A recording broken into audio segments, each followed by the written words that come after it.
Meritorious elements of the Defense and Security Forces have today received their epaulets, raising them to higher ranks within the Defense Corps. Katrin Kone will be telling us what transpired at the Mbopi Gendarmerie Courtyard, where 4 gendarme officers have been promoted following the presidential decree signed last month. Also in this newscast, the national coordinator of the presidential plan for the reconstruction and development of the Northwest and Southwest regions enters day 3 of his awareness and sensitization tour in Boya. Paul Tassong has been discussing with the various divisional delegations, and today he met with the delegations from Manu Indian as well as Meme Division. We shall be revisiting what transpired with the Lebialem people yesterday, and the Confederation of African Football CAF's decision to postpone the 2020 African Nations Championships as well as the 2021 African Cup of Nations has been generating reactions from Cameroonian football authorities. We get the reaction of the Cameroon Football Federation right ahead. Those are top stories. Good evening and thanks for joining us. You're watching the primetime newscast on STV. Just as we told you in the headlines, elements of the Defense and Security Forces who have distinguished themselves in the line of duty have seen their positions raised following a presidential decree signed last month. Today, the decision was effected at various military posts in the country. In the Littoral region, 4 gendarmerie officers have today received their epaulets, raising them to higher ranks within the corps. In a ceremony chaired by the Littoral Legion commander, the recipients have been urged to continue being assiduous and committed in their duties. Katrin Kone tells us more. 3 men and 1 woman have been awarded new ranks following the presidential decree signed on June 11, 2020. The gendarmes officers were promoted to a position of squadron commander, warrant officers and sergeants today at the courtyard of the Mbopi Gendarmerie Brigade. For the hierarchy, for our president, Son Excellency, Mr. Paul Biya, not the Minister of Defense, our Minister of National Gendarmerie, Secretary General of National in charge of National Gendarmerie, and our chief, our hierarchy here, the Legion Commander for the Littoral region. I was first of all say thank very much for them, not forgetting my humble wife who has participated so much for creating me, to transform me to be what I am today. Not to forget the Almighty God. And my little family here present, they are all present here. I don't have so much to say. I'm out of that way to say thank you. In a ceremony presided over by Colonel Aimé Pierre Bikele, commander of the Littoral Gendarmerie Legion, saw the respect of the barrier measures like the compulsory wearing of face masks, social distancing in the context of the coronavirus pandemic. However, they have been told to continue working in order to merit the confidence of their superiors.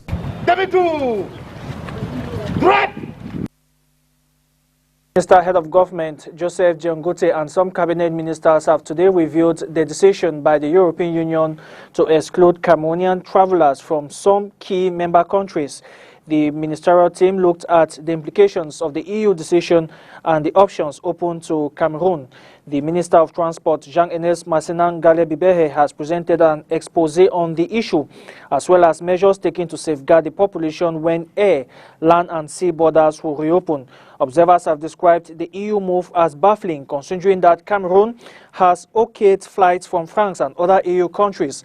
Just to note that the Honorable Member of Parliament, Joshua Osi, called for Cameroon to also reciprocate the move from the EU by banning European travelers from coming to the country. And the national coordinator of the presidential plan for the reconstruction and development of the Northwest and Southwest regions continues his awareness and sensitization tour. Day 3 of the mission has seen him engage in talks with the delegations from Manu, Meme, as well as Dian divisions of the Southwest region. Katrin Kone revisits yesterday's discussion with the delegation from Lebialem. Military I know they have been working. Poor road infrastructures, high rate of insecurity, the compensation of households, among others, are some of the worries raised by elites of Lebialem Division to Paul Tasson, the National Coordinator for the Reconstruction of the Northwest and Southwest regions. The first one is on the household. If we want to compensate the household, who are those whom we want to compensate? Here is my opinion. I hope if I'm standing here and I'm a short boy, and then if my house was destroyed, and then I see that reconstructing the other houses, and they don't construct my home. My children, my wife, they were not members of the short boy. What will become of them? Presented is dynamic. There is one aspect of it that I want us to modify. When we come from here, and we understand that to leave Wabane to Menji, you have to go through the northwest and the west region. And we put infrastructure, Bisali Menji, 47 kilometers. How do we get to Bisali from Wabane? So I think it should be 70 kilometers from Wabane to Menji. Because we cannot talk of reconstruction when you cannot access your own division. In day 3 of his sensitization and awareness tour in the Southwest region, the population of Lebialem Division emphasized on the insecurity of the town and doubt if a successful reconstruction can be carried out without lasting solutions to the Anglophone crisis. I want to, security. I want to say for my Lord, I don't know how the construction can be done and all, if not be done in a law, all the forces of law sent for security, for peace, for security are back one day. So I'm pleading to all the women here that if we want to go ahead with the reconstruction, if we don't plead to those as children in Foden subdivision, in Nalo subdivision, in the BLM subdivision, to leave the Wabani subdivision, to leave the bushes, we will not be able to go ahead with this reconstruction. So I'm pleading to them. One of the solutions to this situation could be, if you want this plan to succeed at all, you dispense those forces. They are all banned one place. That is from the Jews' office to the gendarmerie. That's where they are. The rest of the background of the subdivision is provided by those guys. What my colleague said, it is not just spreading the forces, but creating permanent security posts. Because in my municipality, we have discovered that they have narrowed themselves to some zones. If we can create security posts to quarantine them there, it will give them activities to take place. To communicate this expose some of the points to the people. Fortunately, we have our Quantum Development Presidents here. So I don't know if there are brochures that we pass on to them which they can use to better explain to the common person during our local meetings what is to be done.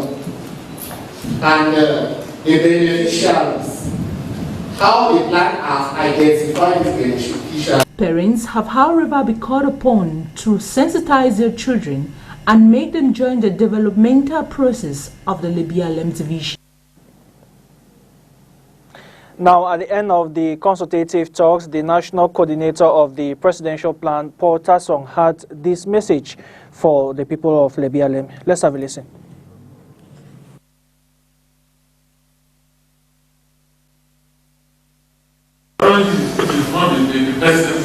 We need to stand in a proper setting and say this is what we stand for, and all of us lie behind that, irrespective of our political line and so on and so forth.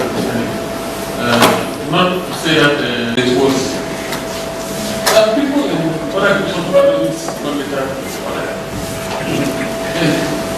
who cannot keep a lot of time, a lot of resources to try to get schools to start in the year.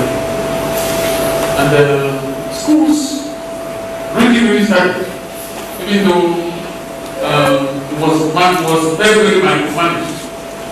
the efforts of resuming schools in the issue. The administration was aware.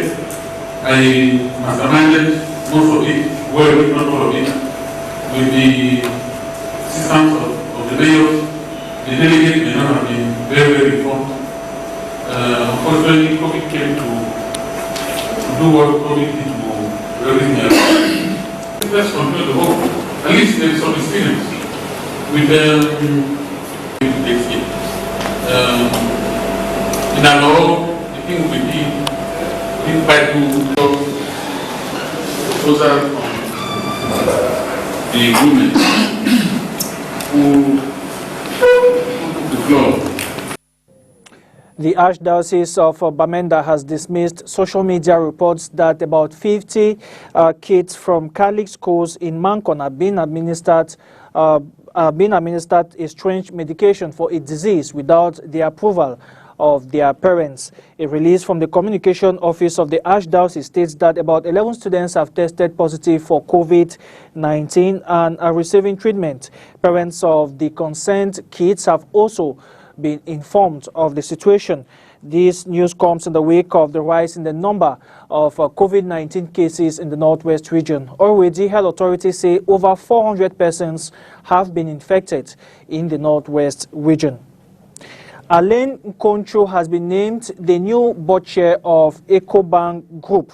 The senior finance expert was appointed at the end of the institution's General Assembly meeting held in Lagos, Nigeria. As Christola Sexuele reports, he has the delicate task of positioning the bank as a development tool for the African continent. Alain Nkoncho has been appointed as the new captain to lead the board of directors of EcoBank Transnational Incorporated, a parent company of the EcoBank Group.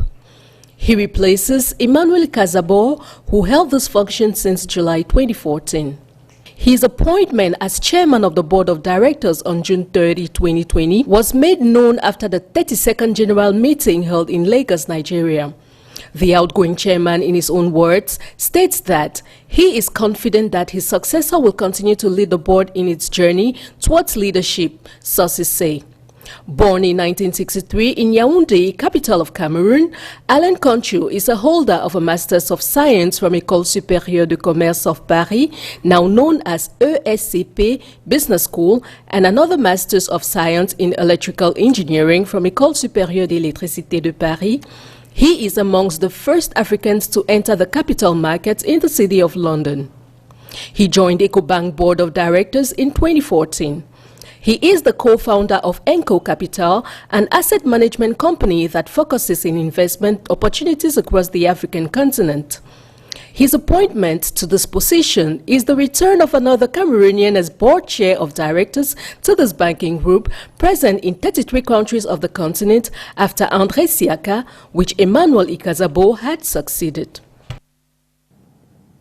Now, Andre Magnus Ekomo has been named also the Cameroon ambassador to France. He replaces Alfred Ngini, who was unceremoniously recalled from Paris after a turbulent year in service. John Paul Sama tells us in the following report that political actors have expressed mixed feelings over the appointment of the new ambassador. From the Chief of Missions at the Secretary General of the Presidency, Andre Magnus Ekomo will be occupying the post of Cameroon ambassador to France following a presidential decree. One which is seen as a political decision from some politicians, speaking on Cat Suitap this Tuesday.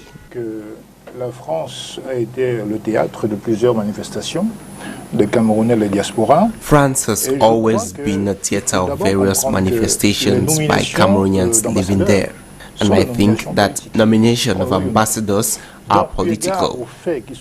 This shows that the Cameroon government has estimated that Guinea had probably not carried out his functions well, looking at the time he spent there. Qu'a passé M. Guinea à cette fonction, à ce poste-là, on peut légitimement estimer qu'effectivement il s'agit d'une censure. Mais je voulais... Given the current attitude adopted by some Cameroonians in France, which led to the destruction of the embassy a few months ago, the job is a daunting one, and the current health challenges faced by the globe also adds to this. En réalité, dans le contexte actuel, l'ambassadeur du Cameroun, avec une grande diaspora en France, in the actual context, the ambassador to France has a primordial role to play, looking at what is happening in some European countries.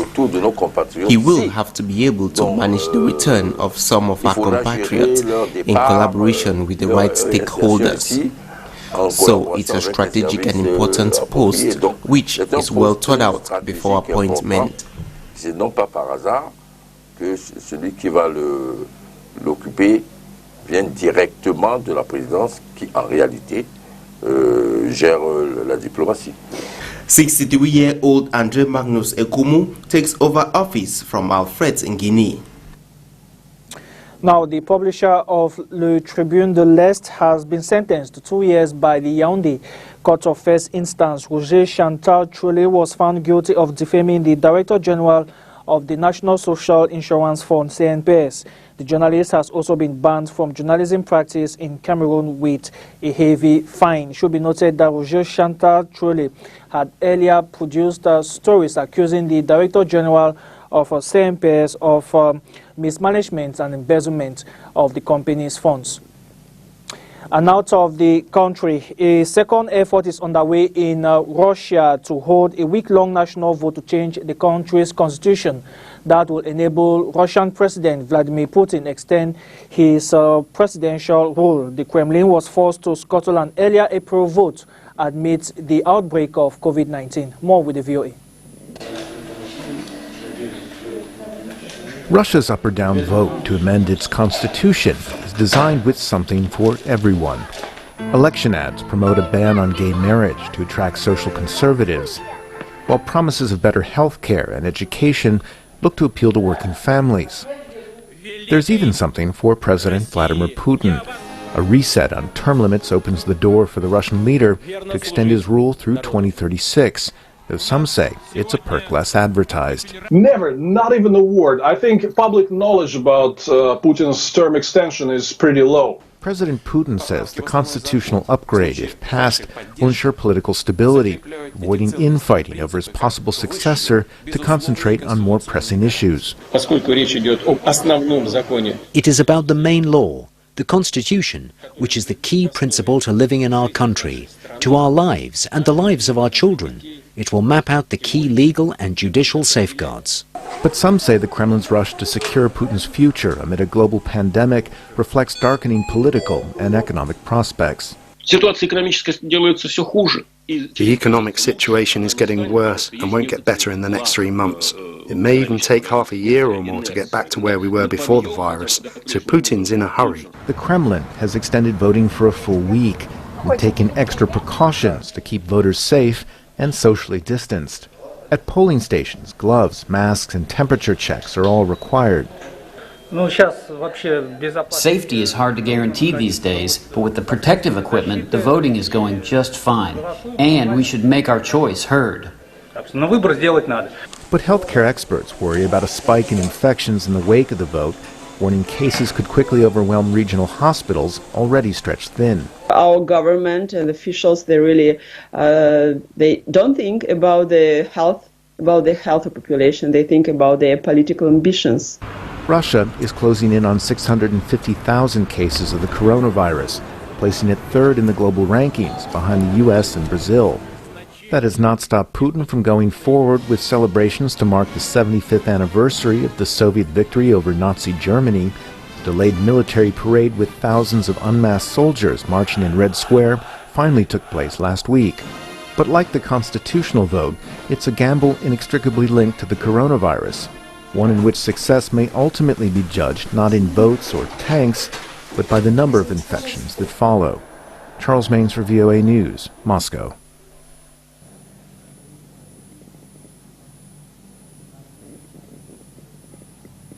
In sports, the Minister of Sports and Physical Education has embraced the decision by the Confederation of African Football (CAF) to postpone the African Nations Championships and the African Cup of Nations built for Cameroon in 2020 and 2021 respectively.